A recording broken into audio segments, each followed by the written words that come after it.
That period when you came to East Perth and those couple of premierships as a bonus? Oh, definitely. Very disappointed. You're down at the club for 8 years, but again, probably in 2000, I broke my collarbone twice that year playing for West Coast. So that's just the way it is in football. I do know what I was going to do after I finished football. You're professional back then. You're full time. I had a talk with West Perth. Obviously, started my career there, and then had a phone call from East Perth to have a chat. Obviously, met Bronte and Tony and had a chat with them. And I just see after that winning that premiership in 2000 where they're at. And you talk about the back line and those three guys you mentioned, along with Swanee and that. But it was like West Coast Eagles: Jakovic, Worsfold, Guy McKenna, and I knew they were going forward. And it was great to come here, offer me a job, coaching role. So thoroughly enjoyed it, and I played for East Perth growing up as well. So it was great to play for a club I played for. Well, we got it back, didn't we? We were pissed off when Polly went to West Perth in the late 60s, early 70s, so we got Paul Symonds back and we took a premiership. We took a premiership off West Perth. Now, Devan, you certainly weren't the fastest going around. You certainly didn't have the greatest leap. But boy, oh boy, I don't think I've ever seen a player that didn't have fear on his radar. When you look at that period, and 3 premierships that you're involved with, there were times, and I remember having a chat with you, where you thought, do I go another year? Do I go another year? Do I go another year? I bet you're glad you did. I am glad I did. Look, those 3 premierships were, I guess, the end of a lot of work from, let's say, 95 when I first turned up. So that's when the hard work started for me. The club sort of went through a big change, let's say, after we lost in 96 by a kick. A lot of good people left, say 97, 98, and it wasn't until, I'm not saying there weren't good people here, but it wasn't until Tony came and instilled a bit of discipline, a bit of care, and the place in 2000 actually felt like it did in 95. That group of people with the same passion and the same love for each other. So it was a bonus, definitely, but there were some really tough years in between.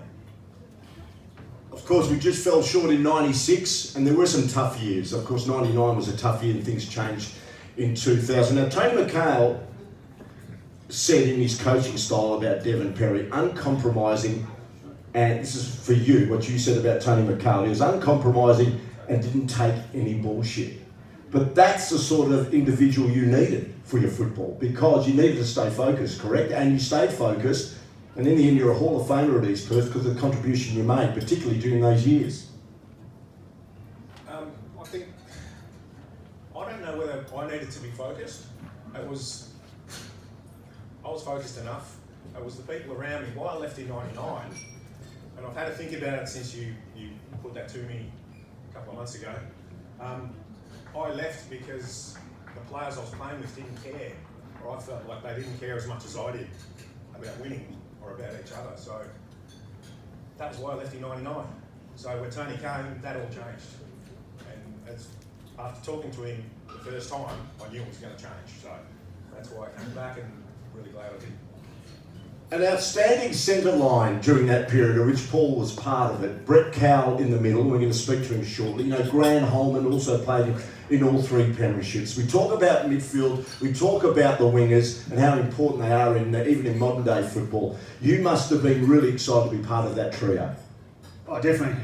So Brent came across when I came across in 2001. So just a hard player, and Grant Holman, we talked about before, just tagged every best player going around. So it was myself and Travis Knights on the wings. We didn't have to do much. The boys were in the middle as well. We just got the ball and ran and kicked it.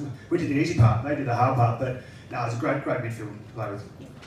And what was it like, final question, 2002 was 20 years ago, to beat West Perth so convincingly? In the end, the game was done and dusted early. So what does a player do when you've got the game under wraps so early in a grand final, knowing you're just waiting for that final siren to celebrate? Oh, well, you still try and lead everything you can, but coming from West Perth, I was over the moon. They were giving it to us all day, but we go back to them, and it was great to be an old team anyway. So. You had to retire the year after in 2003. Injury took its toll, but you were an outstanding footballer. Said one of 9 players to play in a hat-trick of premierships. Is that a special bond? Yeah, I think so. But like I was trying to say before, it's not just that 3 years.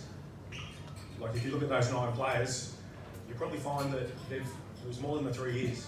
You know what I mean? Some of them it was 6, 7 years we all played together. So it's not just the 3 years, but yes, we definitely have a special bond. Finally, Devon, 3 daughters. Any taking up AFLW? Went and watched one last night, kicked 2 goals, one. Got best on ground, so yes, I've got one playing. Good on you. And did you say to her, you've got dad skills? At least she didn't get my pace. She's Good on you. Devan Perry and Paul Symonds, ladies and gentlemen. Give them a big round of applause.